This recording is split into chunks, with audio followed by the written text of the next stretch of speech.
What's good, family? Art Howard here, licensed professional counselor in the great state of New Jersey. And I want to ask you a question that might get you to wonder a little bit. What's your peace worth? Now, I'm not talking about some surface level calm or some fake kind of smile. I'm talking about real, deep, soul level peace. The kind that lets you sleep at night, breathe easy during the day, and walk through life without that tight knot being in your chest. You see, too many of us are suffering in silence. We're stuck in situations, relationships, jobs, even friendships that rob us of our peace on a daily basis. And we keep making excuses for it. We say things like, it's not that bad, it'll get better eventually, that's just how they are. And little by little, we start to normalize that discomfort. We learn to live with the irritation. We start ignoring the red flags, dismissing our gut feelings, and convincing ourselves that struggle is just the price of love or loyalty or survival. But let me ask you again, what's your peace worth? Because peace is priceless. It's no paycheck, no apology, no history long enough to justify staying in a situation that's slowly tearing you down from the inside out. So let's talk about it. Let's talk about the cost of staying quiet when you know something is off. Let's talk about the way we silence ourselves to avoid rocking the boat, even though the boat's already sinking. Let's talk about why we stay in spaces where our nervous system is constantly on edge. Our mind never rests, and our joy keeps getting stolen in smaller and smaller pieces.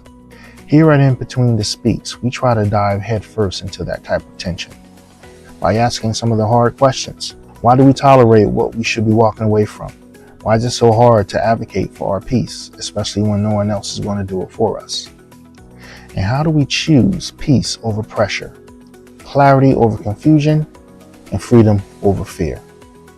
I want to give you a few thoughts right now that you can sit with. Thought number one, silence is not strength, especially when it costs you your sanity. Too many of us have been taught that being quiet is noble, that swallowing pain is maturity. But real strength is knowing when to speak, when to set boundaries, and sometimes when to walk away. Thought number two, peace isn't passive, it's a decision. You have to choose peace. That means protecting your time, your energy, your spirit, and sometimes that choice will come with grief, with transition, and with letting go. But peace is always worth the cost. Thought number three, what you tolerate teaches others how to treat you.